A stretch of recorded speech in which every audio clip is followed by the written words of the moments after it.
Então vamos lá, é o nosso momento na sala de entrevistas, agradecendo a todos, De Luca, o Alberto, o Simão, o Sandro, a Haroldo, a Ana. Claro que não vai dar para responder tantas perguntas que a gente recebeu aqui. A gente vai começar pelo Simão, porque ele ainda não falou hoje, ele vai falar só amanhã. E aí tem uma pergunta boa aqui, Simão. Olha só, porque, veja bem, o trabalho da Rádio Fraternidade é interessante, porque ela não fala só para espíritas. Ela fala chega a mensagem que vocês não imaginam, de todos os estilos. E chegou para a gente, Simão, uma pergunta assim, olha, então, a homossexualidade tem a aprovação do céu como algo natural? Não é um desvio de conduta? Essa pergunta chegou para nós e a pessoa não quis se identificar. E aí, Simão responde para nós. Boa noite. Primeiramente, a alegria de estar aqui de volta nesse segundo céu, que é muito agradável, né? Rever amigos, rever pessoas, conhecer pessoas e fazendo coro ao que o Rossandro disse aqui com relação ao trabalho da Rádio Fraternidade. Parabéns pelo que vocês fazem, pela dedicação que vocês têm. Eu sei que vocês já se ramificaram, né? Não é só a sede, já tem filiais pelo Brasil inteiro e todas elas voluntárias. Então, muito bom, muito agradável. Nós temos pessoas como vocês que fazem esse trabalho. Com relação à pergunta, é simples responder. É natural, é normal e não depende de aprovação de céu ou de terra, é da natureza. Nós temos que transcender a homossexualidade e trabalharmos com a homoafetividade, com a heteroafetividade, ou seja, trabalhar com a afetividade. Homossexualidade, heterossexualidade, elas são manifestações de uma energia que é a sexualidade, uma energia criadora, uma energia latente que todos nós possuímos. Tanto a possuímos que na questão de número 200 do Livro dos Espíritos, se pergunta se os espíritos têm sexo. E os espíritos respondem, não, da forma que imaginais. Porque a ideia é que o sexo não se circunscreve a um ajustamento anatômico. A ideia da pergunta se refere à sexualidade. E isso todos nós possuímos. Na questão seguinte, ou melhor, na questão 202, pergunta-se se para o espírito faz diferença nascer em um corpo de homem ou em um corpo de mulher. E os espíritos respondem que tanto faz, desde que eles possam exercer as suas condições encarnatórias de provas ou missionárias. Então é natural. Nós é que fazemos uma associação, que eu diria, salvo engano, mas diria indevida, de associar homossexualidade com promiscuidade, associar com um comportamento desregrado da sexualidade. E nesse caso não existe homossexualidade, não existe heterossexualidade. Existe um desvio no uso de uma energia criadora. E essa energia manifestada no corpo, ela é revestida do afeto. E o afeto é de pessoa para pessoa, é de gente para gente, é de espírito para espírito. Acertadamente, o nosso STF, o Supremo Tribunal Federal, em um julgamento de uma DPF, ele entendeu, e os votos foram todos para a homoafetividade. E inaugurou esse termo nas raias do judiciário, tirando a ideia da sexualidade, e tentando mostrar que são duas pessoas, são dois seres, independentemente de qual fachada anatômica estão utilizando. E o afeto foi o ponto, foi a amálgama, para que pudesse unir as pessoas. Se nós olharmos a questão 695 do Livro dos Espíritos, que pergunta sobre o casamento, a pergunta é assaz interessante, porque pergunta-se: o casamento, isto é, a união permanente entre dois seres, é contrária à lei natural? Não se perguntou a união permanente entre homem e mulher, a união permanente entre dois seres. Porque ali pensou-se casamento não como a instituição, mas como derivado do sentimento. Quando se assim trabalhou, foi no século XIX. E só agora, há alguns anos, é que trabalhou-se nas veias do judiciário o mesmo assunto. E trabalhou a mesma ideia, que já foi numa pergunta estabelecida. Se nós olharmos uma resposta dada por Chico Xavier no Pinga Fogo, ele vai dizer a mesma coisa. E naquela época, no início dos anos 70, ele já falava, e lá está escrito no livro Pinga Fogo e nas gravações, está dito, homoafetividade. Já no início dos anos 70. Então, não é algo novo, mas é uma nova visão sobre algo natural. Não é uma permissão dos céus. Os céus não nos permite nem nos proíbe.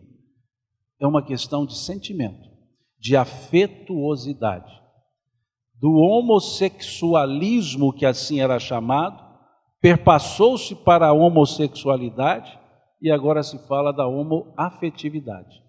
E aí estamos falando de corações que se amam, de seres que se amam. E o comportamento, ele não é da ele não é da heterossexualidade. O comportamento é da índole. O comportamento é da pessoa.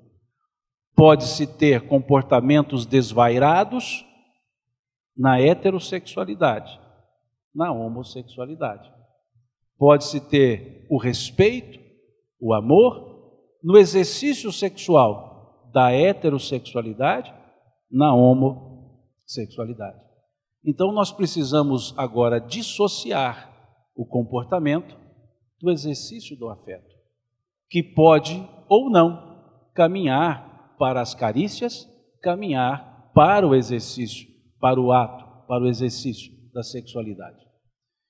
E não é um assunto mais que tem volta, é algo que só vai caminhar para frente, não de aceitabilidade, no sentido de tolerância, mas de convivência com naturalidade, pois isso é da natureza. O afeto, o amor é da natureza. Quando vinha há um tempo para Uberlândia, eu e minha esposa, vínhamos para aqui, a convite do Centro Espírita Jorge de Humildade, para fazer uma palestra. E quando me ligaram, me pediram para falar sobre a homossexualidade. Pediram-me porque diziam que havia muita discriminação. Então eu respondi ao André, disse: olha, o tema que vocês me propõem é discriminatório. Por que vocês não me chamaram para falar do tema heterossexualidade? Só o tema homossexualidade já é discriminatório. Então daremos o tema à palestra de sexualidade, porque é isso que nós temos que conversar, sobre a sexualidade. A heterossexualidade faz parte da sexualidade, do exercício da sexualidade. E assim conversamos.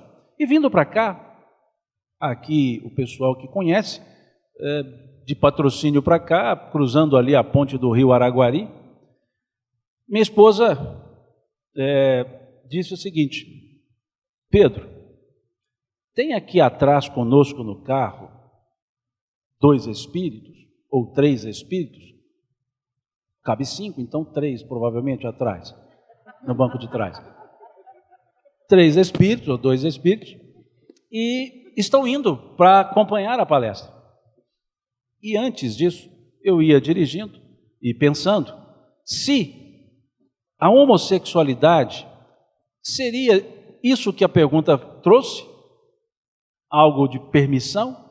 Se a homossexualidade era um desvio de conduta?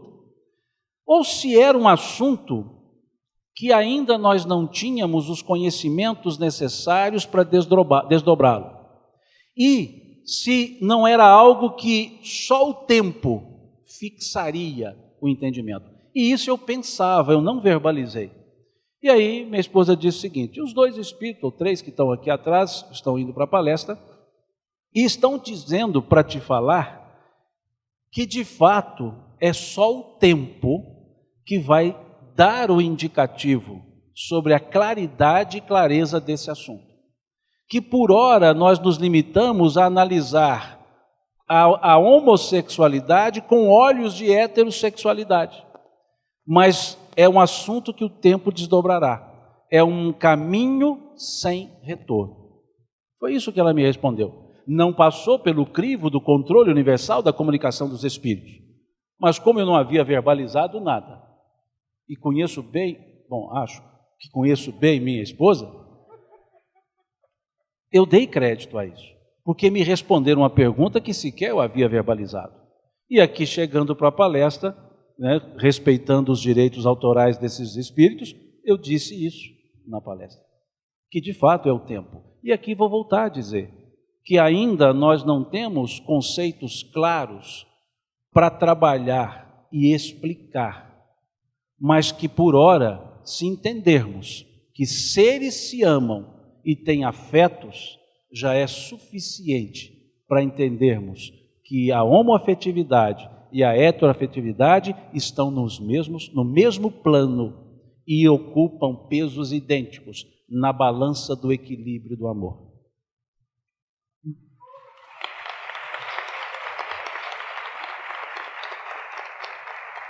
Bom, obrigado, Simão. Nós vamos fazer assim, um fala de cá, outro de cá, e aí a gente vai levando.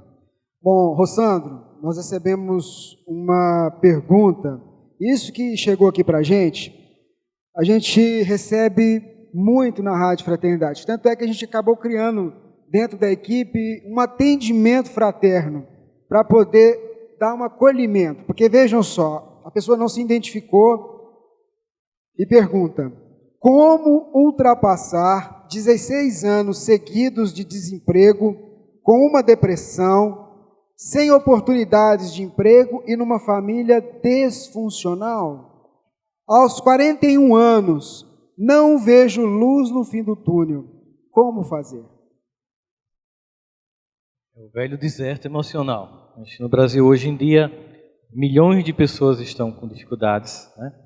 Acontece que quando as coisas deixam de funcionar como a gente, quando a zona de conforto foge e eu não tenho renda e ao mesmo tempo eu me deprimo, dizer que é uma família disfuncional é porque geralmente, há 20 anos que eu atendo, eu acho que o Alberto também que te atende, muito caso, a gente sabe que com o tempo a família desiste do depressivo, porque ela tenta incentivar, tenta dizer: levanta, sai daí, pensa que é uma coisa simples, pensa que é uma desistência por vontade, que a pessoa realmente ela não está lutando, não entende como de fato um traço de fato que pode estar sendo uma doença de fato endogenética, ou seja, que há uma alteração de fato que precisa ser medicada e um tratamento precisa ser levado a termo, fazendo com que a pessoa vá entrando num evento que um reforça o outro, ou seja, a depressão gera um sentimento de menos-valia, de desimportância, de abandono, o desemprego gera um sentimento de impotência,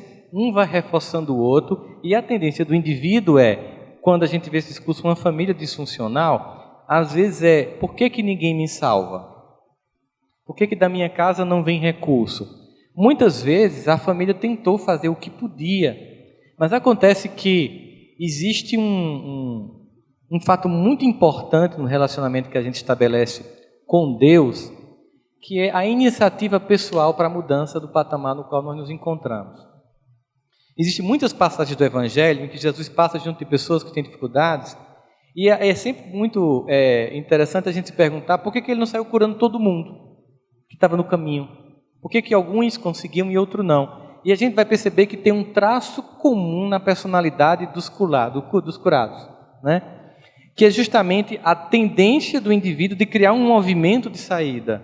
de não ficar na lamentação do quadro no qual se encontra. Não estou dizendo que esse é o caso de quem fez a pergunta, obviamente, respeitando a dor e a angústia que está passando, mas é porque a gente observa, por exemplo, no caso do cego, né, Haroldo, que está lá com aquela capa que Roma era tão organizada como sociedade que as pessoas que pediam esmola tinham que receber uma autorização do império. Então aquele homem tinha uma capa, que era uma autorização do império, que dizia o seguinte: este homem é um pobre, ele tem e ele deve pedir esmola. Imagina que nem todo mundo tinha essa autorização. Certamente que quando Jesus passa e ele grita, e a primeira coisa que acontece é que mandam ele calar. Então há uma tendência das pessoas, quando se procura ajuda, não, peraí, não é assim.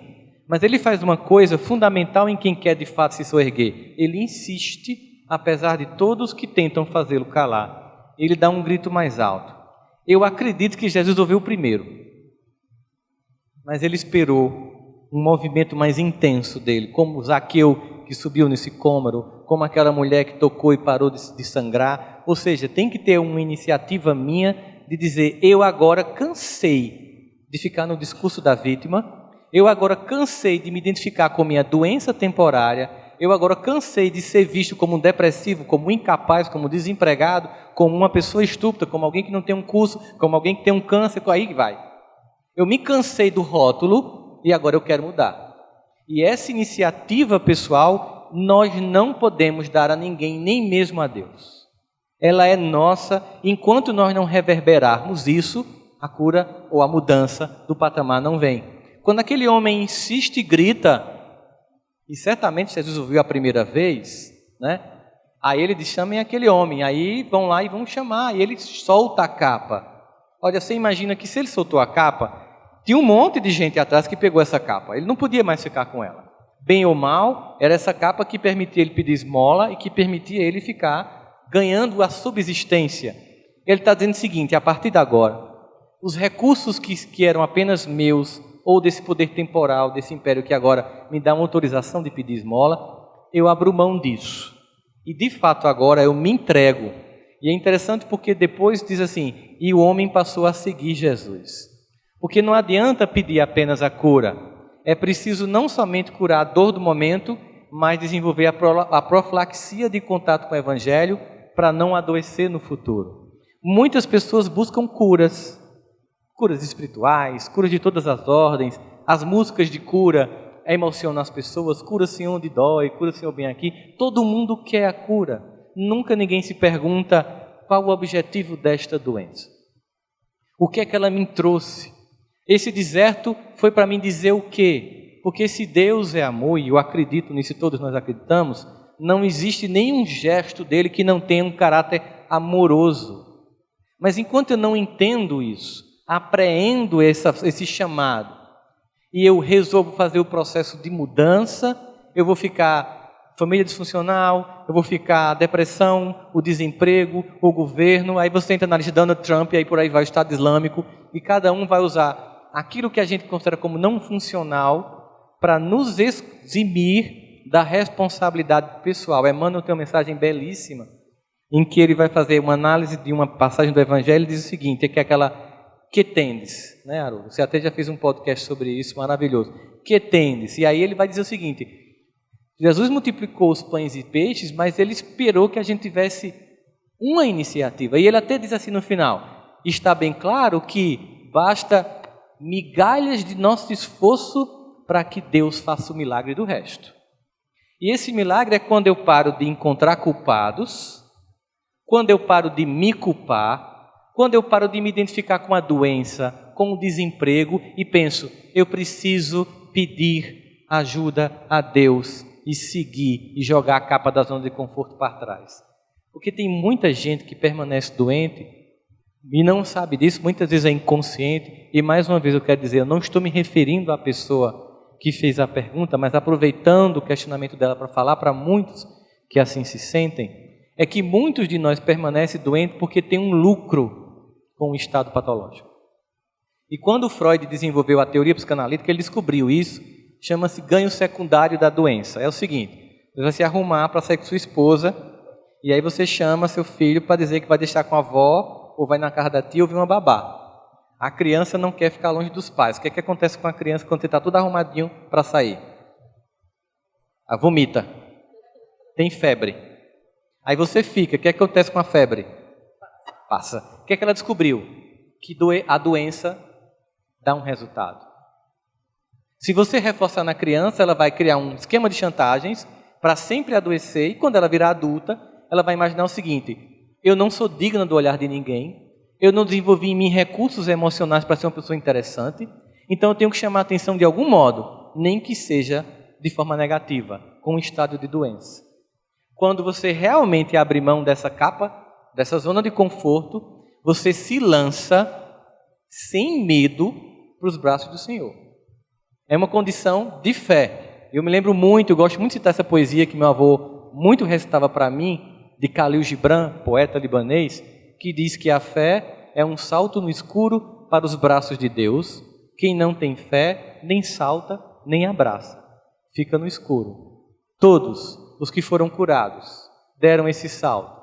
Todos os que não foram permaneceram ou permanecem no escuro. E ninguém decide por nós. Ninguém diz que momento é esse. A cada um de nós vai ser dada a escolha de definir, decidir em que momento finalmente eu paro de reclamar das circunstâncias, das pessoas, da família, do governo, do lugar onde eu nasci. Eu paro de me identificar com a doença que momentaneamente está em mim e finalmente me lanço aos braços do Pai.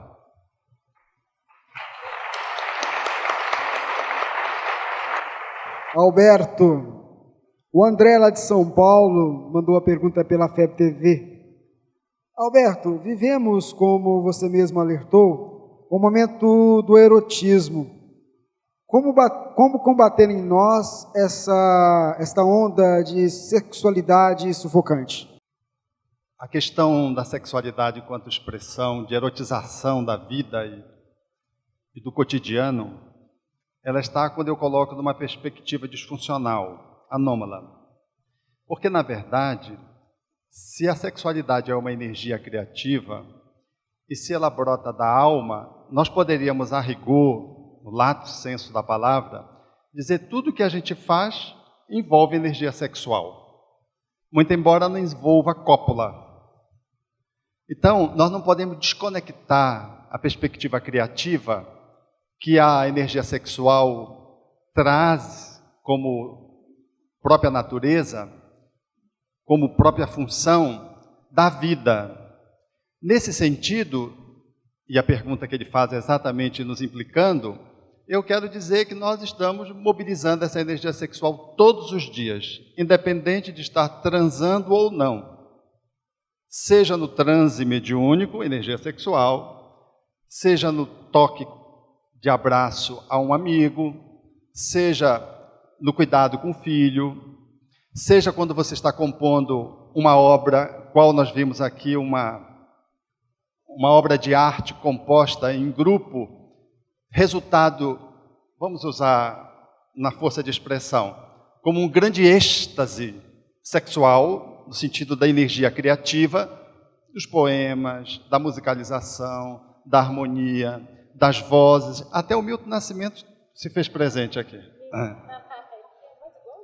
Então, em tudo, a energia sexual permeia e, em nós mesmos, ela comparece nos mínimos atos, nos mínimos gestos. Quando ela nos afogueia, quando ela nos atormenta, ela está disfuncional e está precisando ser realocada, seja na horizontalidade, numa relação de parceria na conjugalidade, seja, como propõe a Roberta Saggioli, nas relações grupais. Quando você está evangelizando crianças, jovens, ou dirigindo um grupo de estudo sistematizado, você está mobilizando a sua energia sexual. O olhar, o acolhimento, o aconchego, a forma como você chega, como que você se aproxima, como que você diz não, ela está embutindo a sua sexualidade nesse sentido mais lato do termo.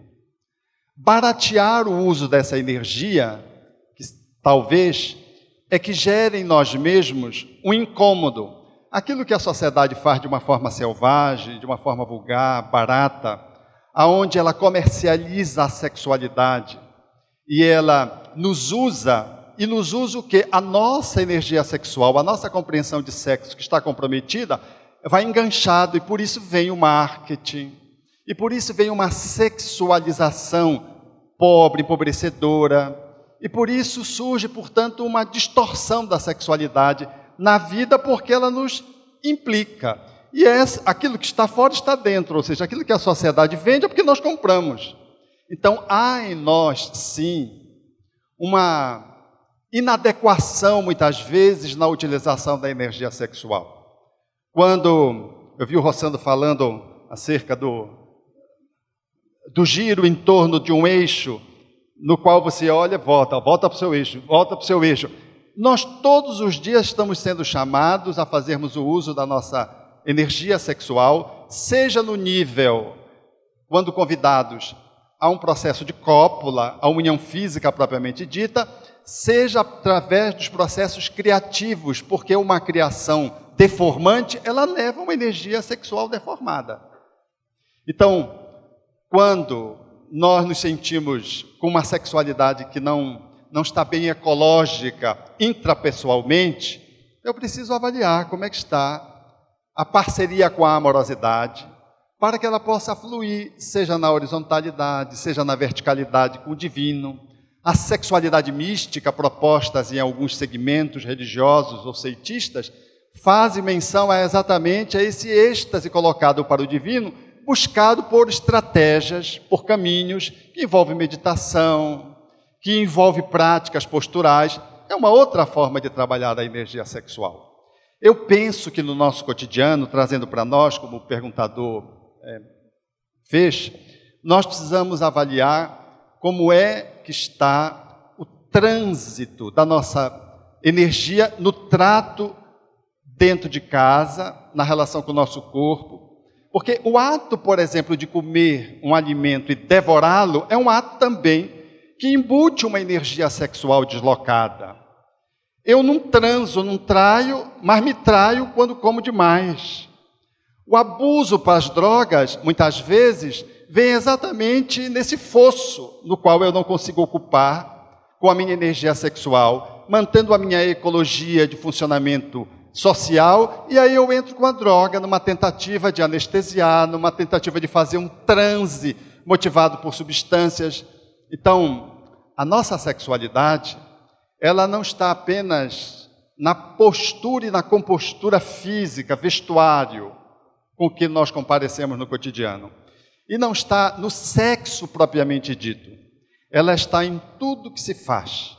Eu vejo, por exemplo, a minha mãe, que é uma mulher que está cruzando a linha de chegada, está na rampa de lançamento, como nós costumamos dizer. Ela tem 90 anos, vai fazer 91. E aí eu olho para ela e fico olhando como aquela mulher, ela tem uma sexualidade vibrante. O meu pai já desencarnou há muito tempo. A sexualidade física já foi há muito tempo. Mas é uma alma de uma vitalidade, de um processo criativo, de uma fala regeneradora, de um silêncio de acolhimento que sobra. E quando eu olho para ela, eu percebo que na sua história atual reencarnatória, a sexualidade, ela gerou 8 filhos. Ela era uma mulher boa de cama. Mas ela é uma mulher que sobra com a sua sexualidade, porque, nada obstante tivesse só um parceiro e tivesse 8 filhos, ela sabe colocar a sua energia criativa no cotidiano, porque esse é o desafio. Porque a gente pensa que uma pessoa está bem sexualmente, se ela transa bem, qual é a periodicidade, qual é a frequência. Às vezes a quantidade vem em detrimento da qualidade. Às vezes a performance do ato sexual, ela é abusiva até. Eu me lembro de um amigo que tinha, ele me disse, né? Eu tinha 8 relacionamentos por dia com 8 mulheres diferentes. Então ele se autodenominava, eu sou um cavalo. Acho que foi uma ofensa aos cavalos, mas ele usava essa metáfora. Era a metáfora. Ele era dono de motel. Ele tinha, aí encontrou o espiritismo, caiu nessa de entrar no espiritismo. Então, ele teve essa conversa comigo quando ele saiu do passe, ele era um aplicador de passe, entrou no espiritismo, foi para o passe, e ele confidenciava comigo. Então ele dizia assim, Alberto, Eu, depois que mudei de ramo, porque eu achei que esse ramo não condizia com a minha ética espírita, e aí eu mudei de ramo, quase que me desfiz dos meus negócios, abandonando o motel. Aí começou a trabalhar com dedetização. Para manter 18 filhos, ele tinha 18 filhos. Foi uma encrenca. E ele dizia, e eu casei com uma das mulheres que eu senti que amava, era uma prostituta.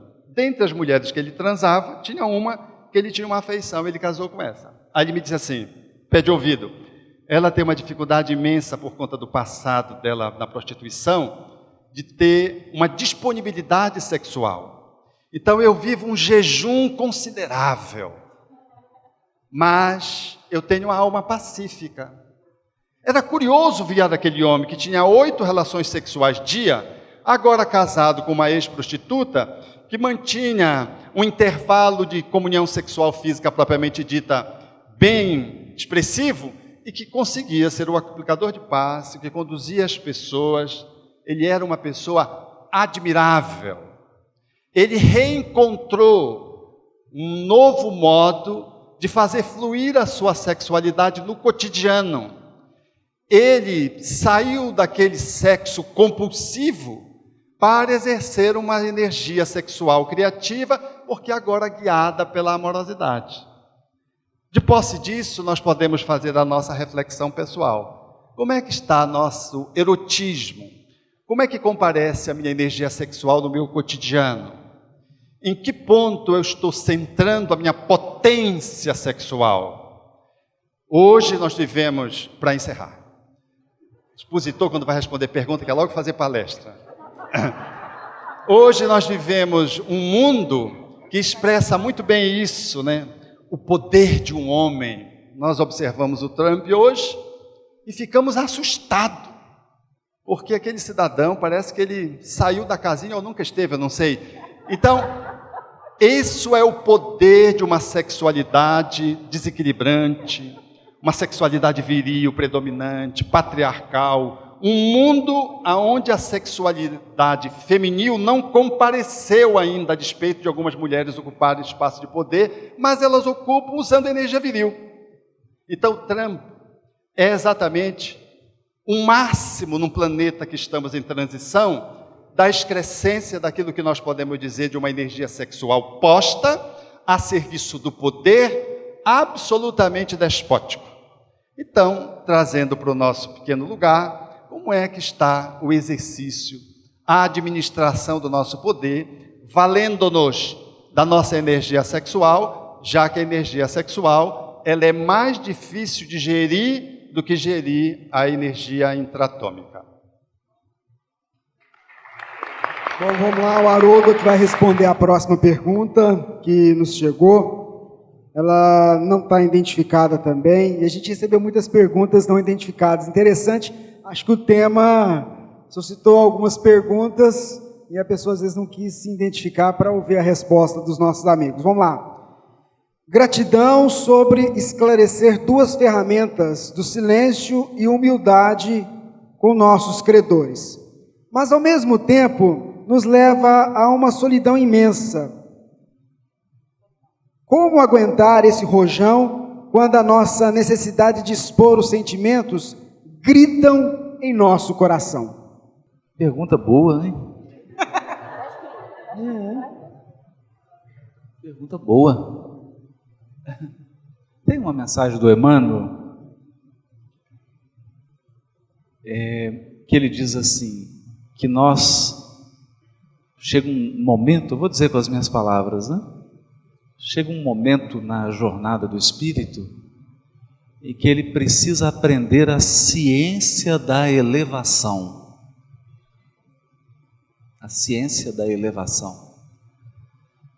E é uma espécie de alpinismo espiritual.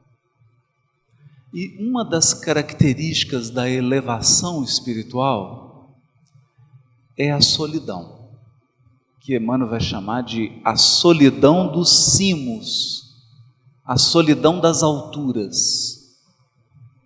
Subir implica deixar afetos na retaguarda.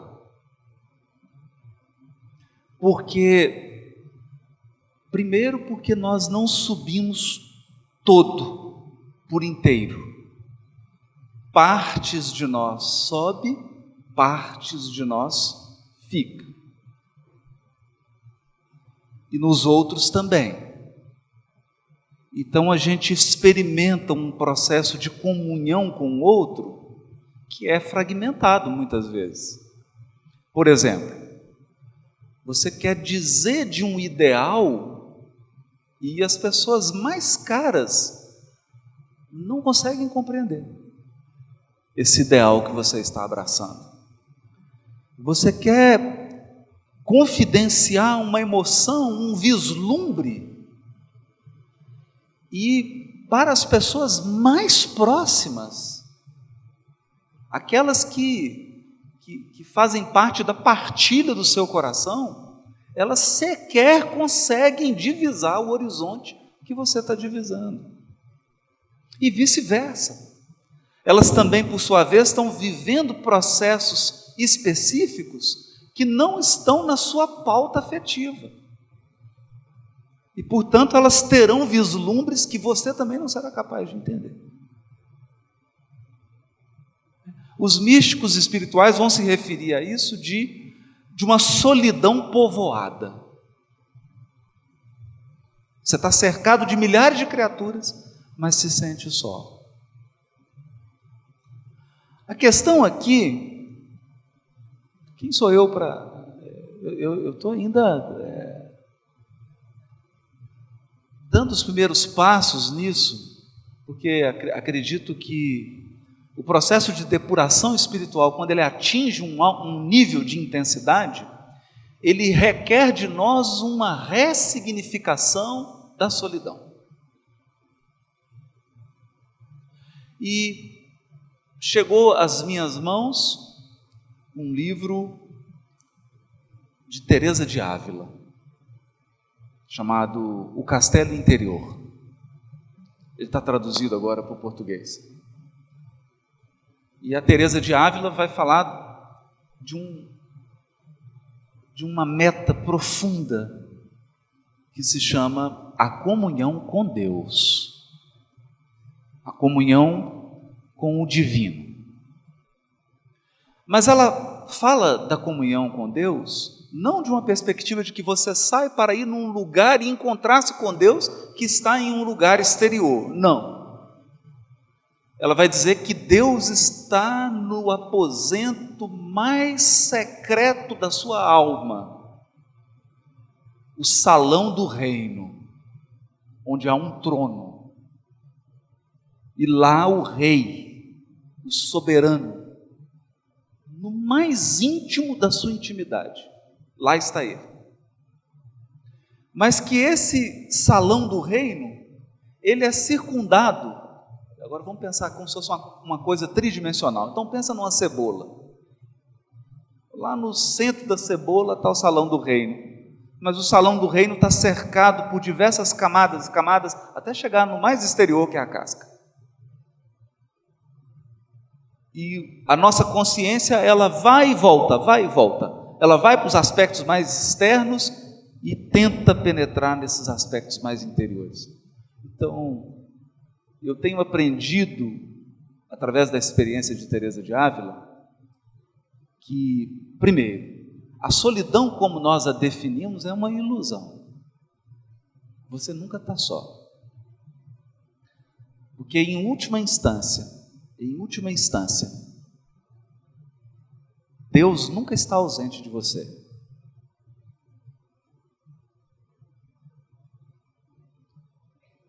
Agora, é um desafio perceber essa presença. Então, talvez quando você está sozinho mesmo, sozinho, não tem ninguém está conseguindo entender o que você está falando, ninguém está conseguindo compartilhar do seu ideal, ninguém está conseguindo acolher aquilo que você está vibrando, você experimenta uma solidão. Não seria então uma grande grande oportunidade de você experimentar, sentir essa onipresença.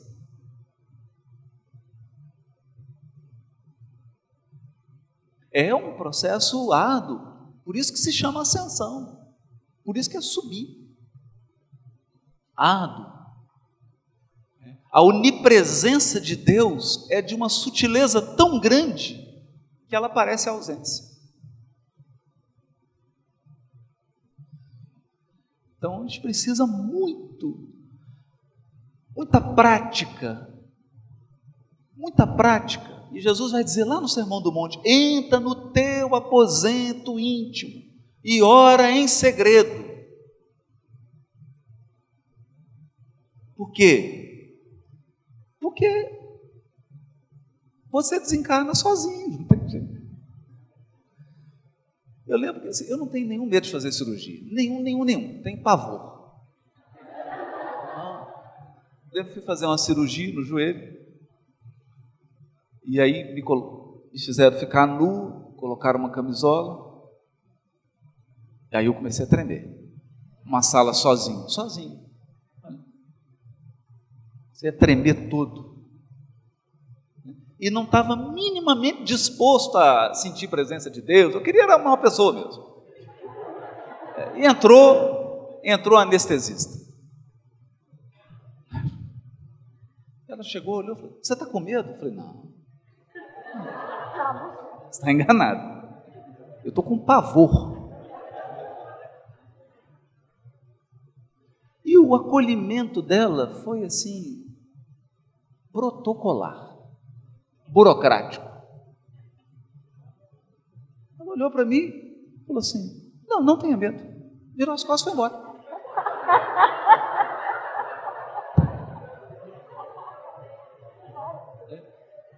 Eu comecei a sentir um frio, e estava frio mesmo, estava muito frio, estava uns 38 graus. E fui levado para a sala.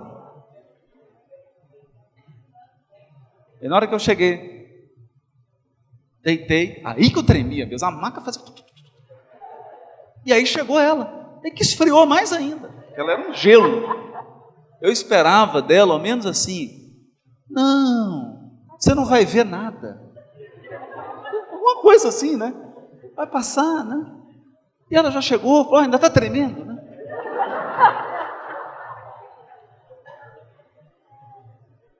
E eu olhava para... E aí chegou uma enfermeira.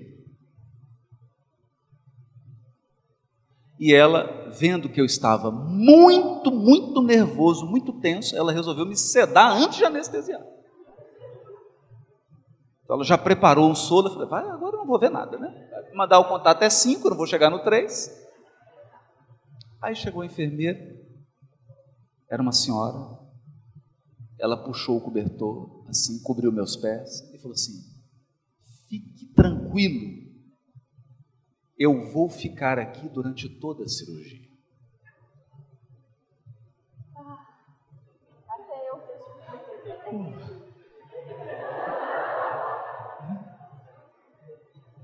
Assim.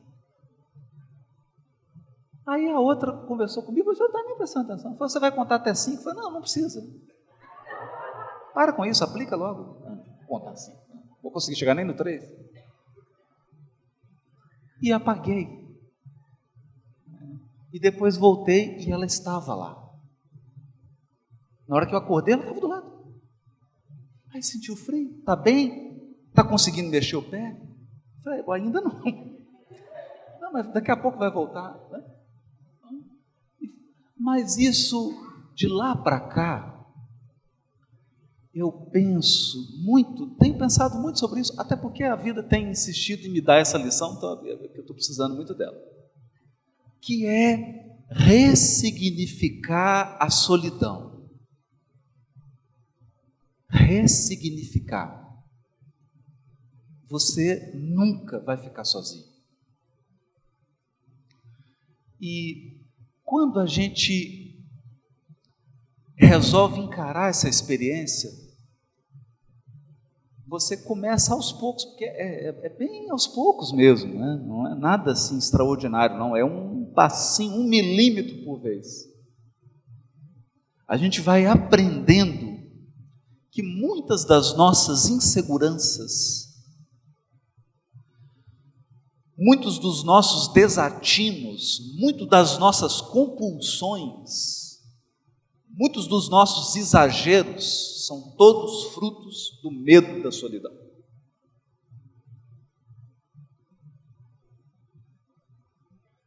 E quando você faz esse mergulho, quando você olha para dentro e consegue ouvir esse baile divino, esse movimento grandiloquente no silêncio da sua alma, que é a presença de Deus em você, algo começa a mudar. E aí, nesse processo, a gente consegue entender o que Emmanuel, um espírito que já teve uma encarnação, experiência de ser cego, de ficar sozinho, de perder o amor, perder tudo, perder filho, perder esposa, tudo. Você consegue entender quando ele diz assim: em verdade, o prefácio do nosso lar, precisamos muito de espiritualismo e de espiritismo, mas muito mais ainda de espiritualidade. E hoje, eu acredito que espiritualidade se constrói na solidão. Mas entenda, passou o tempo para nós de isolar, de ir para locais, de não conviver. Não é isso. Não se trata disso. Não é disso que nós estamos falando.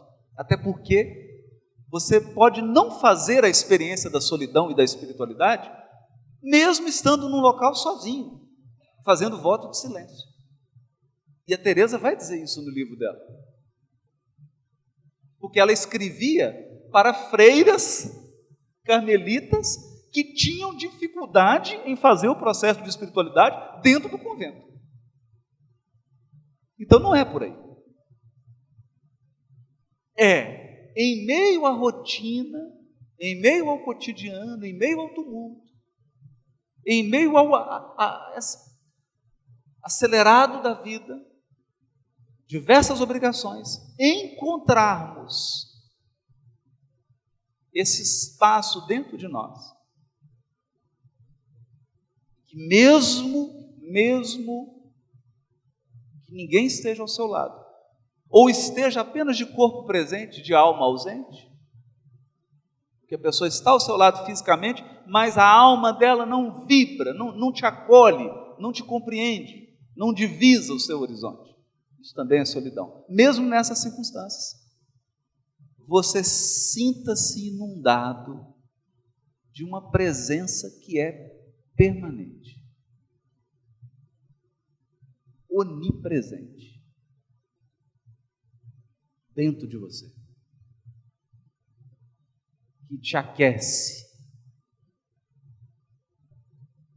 e que faz com que o medo fique nos seus patamares aceitáveis e normais. Porque um pouquinho de medo também não faz mal para ninguém.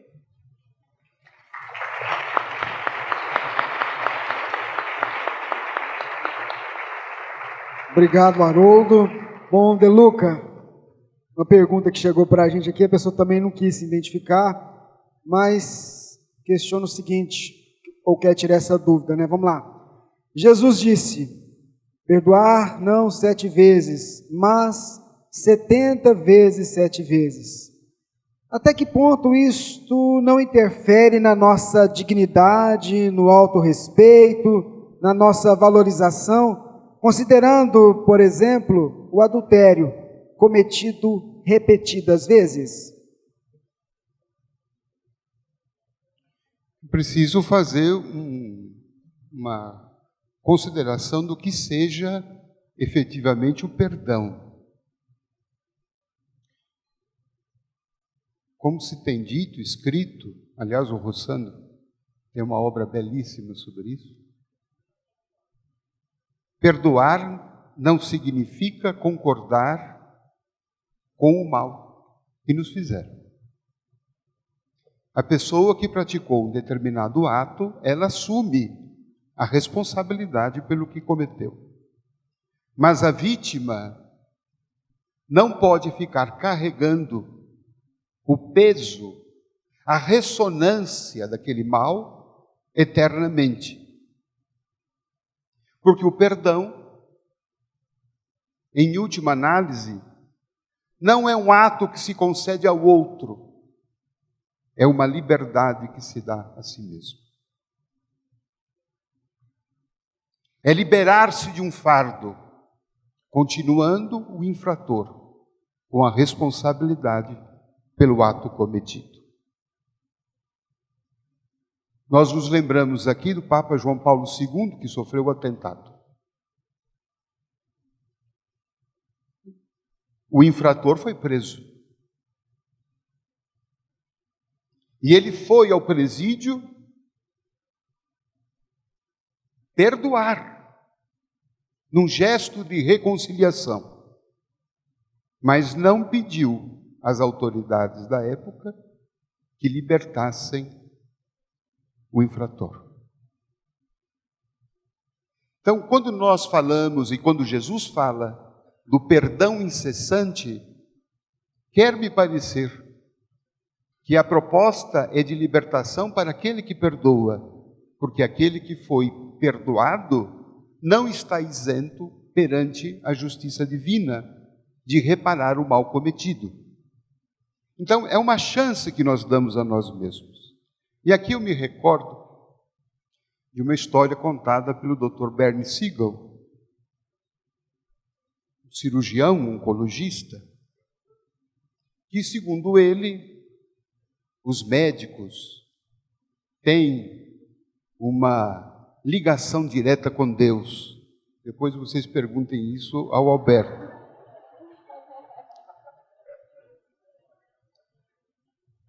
E o Dr. Siegel iria fazer uma visita aos seus pacientes no hospital e convidou a Deus para acompanhar a visita. E Deus compareceu. Chegando no hospital, Deus disse ao médico: você me leve ao quarto do paciente mais grave. E o médico disse: olha, tem uma senhora portadora de câncer, está sofrendo muito porque o marido a traiu e fugiu com outra. E Deus disse: essa que eu quero ver. E foram ao quarto. O médico se apresentou primeiro e falou: hoje Deus veio visitar a senhora. Ela disse: ah, pois não, que ótimo. E Deus se aproximou do leito e disse para ela: aceite, perdoe, ame e deseje ser feliz. A mulher olhou para Deus e disse: oh, me parece muito bonito, mas o senhor encontrou meu marido por aí?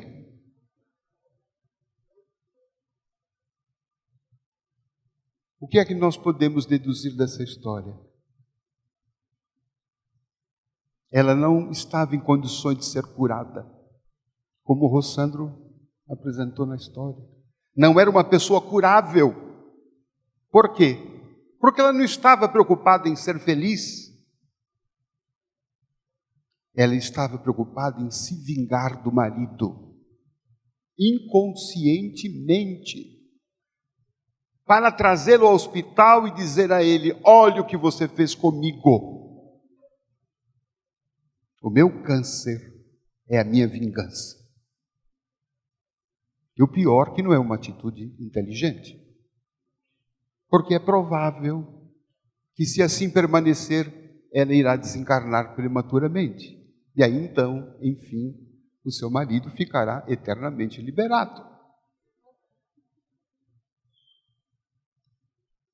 Então, ela devia, na proposta, na historinha contada pelo Dr. Siegel, perdoar não por conta do marido, mas perdoar por ela. Compreender, aceitar o limite dos outros, aceitar os nossos limites.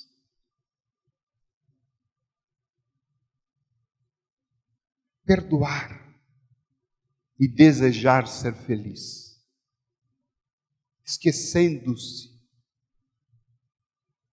do esposo, perdoando-se, porque o câncer era aquele grito, era o grito dela, aquele grito de alerta que ela não estava escutando. Quem disse que o câncer era uma doença ruim? Era o grito que Gonzaguinha soube tão bem expressar na sua canção Grito de Alerta. Veja bem, nosso caso é uma porta entreaberta. Eu busquei a palavra mais certa. Vê se entende meu grito de alerta. Veja bem, é o amor agitando meu coração, ao lado carente, dizendo que sim, e essa vida da gente gritando que não. Perdoe.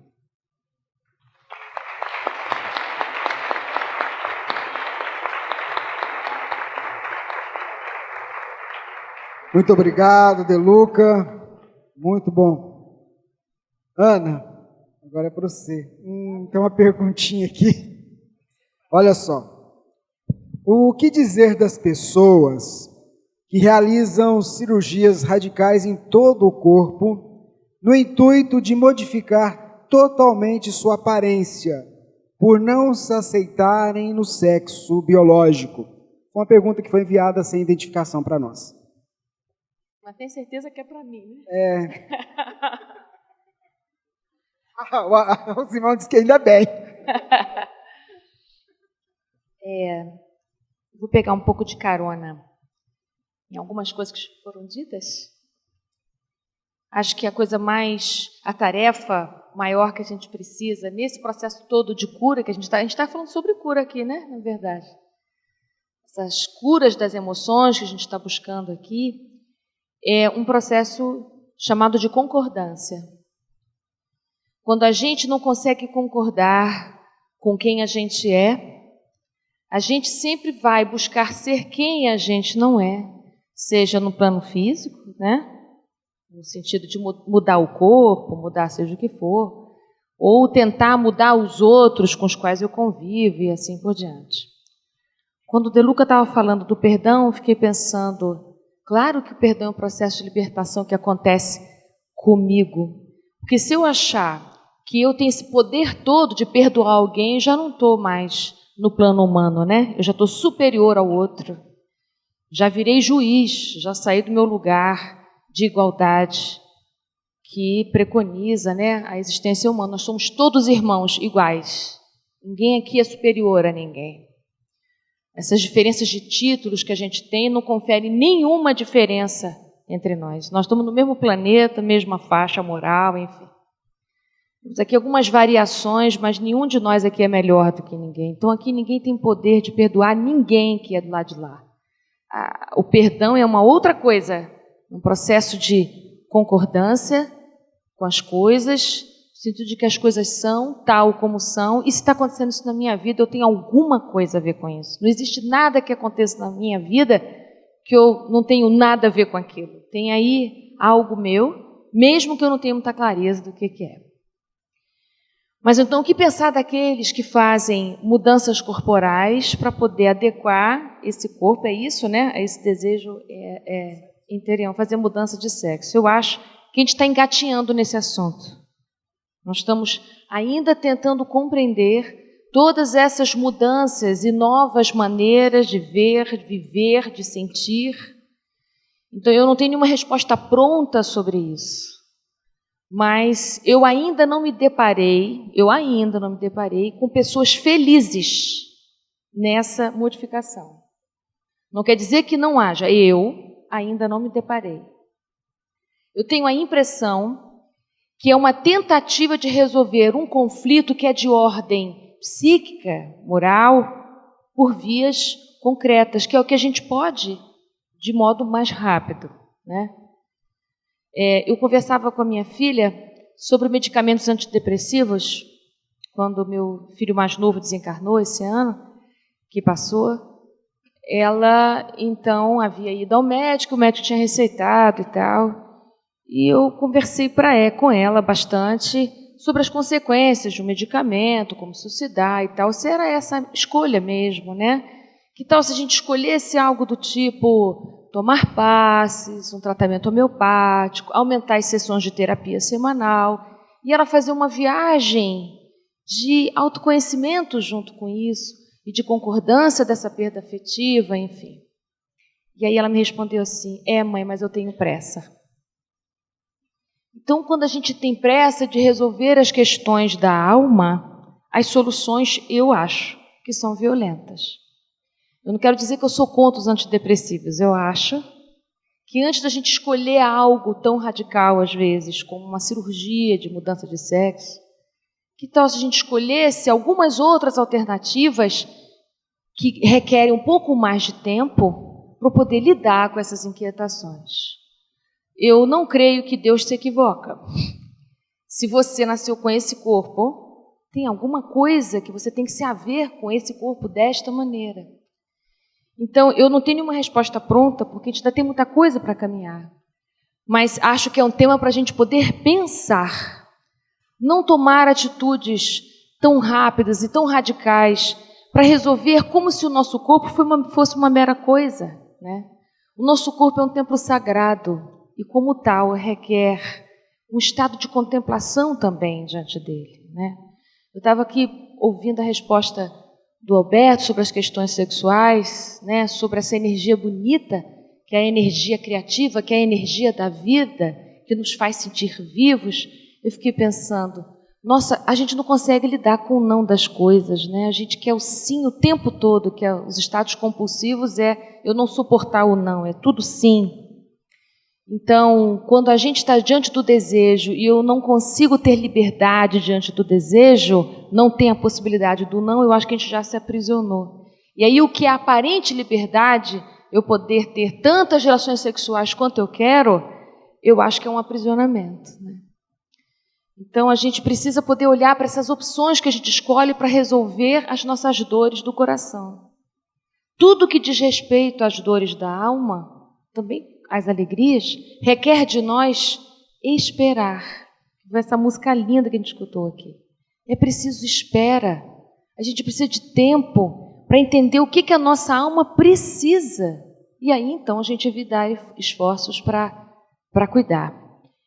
Eu também entendo que as nossas dores, que advêm dessas adversidades, que a gente acha que não vai acontecer com a gente acha que sempre vai acontecer com o vizinho muito longe, mas ela acontece muito perto de nós. Nós não temos força emocional antes das adversidades. Quando as adversidades vêm, a gente começa a se fortalecer no enfrentamento com ela. É no atrito com ela que essa força vem. Quando passa, a gente diz assim, nossa, nem pensei que eu tinha essa força toda. Não tinha mesmo. Ela nasceu no teu enfrentamento. Então, essa solução de mudar o corpo para ficar mais coerente com as minhas emoções é uma possibilidade, mas não é a única. Eu fico muito preocupada quando a gente só vê uma saída para as nossas questões. É preciso criatividade. A gente precisa de mais saídas para a solução. Eu aqui vou fazer uma diferença entre necessidade e estratégia, por exemplo. Diante das nossas necessidades, sejam elas físicas, morais, emocionais, existem inúmeras estratégias para resolver uma necessidade. Mas quando eu experimento uma estratégia só e ela dá certo, eu fico pensando que para aquela necessidade só serve aquela estratégia. Vou dar um exemplo simples. A necessidade da sede, por exemplo, né, de saciar a sede. Quando eu descubro que tomando um refrigerante a minha sede passou, toda vez que eu sinto sede, o que eu vou fazer? Eu uso a mesma estratégia, ou seja, eu bebo sempre refrigerante para resolver o problema da sede. Mas não é só refrigerante que mata a sede. A água mata a sede, água de coco mata a sede, né? Tantas coisas, comer uma fruta pode matar a sua sede. Então, quando a gente está na vida e diante da necessidade, eu resolvo essa minha necessidade com a mesma estratégia sempre, eu passo a confundir necessidade com estratégia. E quando eu faço isso, eu perco a liberdade de arbitrar, de escolher, de decidir. Então é importante ver, se você encontrou uma solução para a sua necessidade, antes de pegar ela inteira, começa a verificar, existiriam outras estratégias para eu resolver essa minha necessidade? Né? Para a solidão é a mesma coisa, para o desespero é a mesma coisa, para o medo é a mesma coisa, e assim por diante. Obrigada.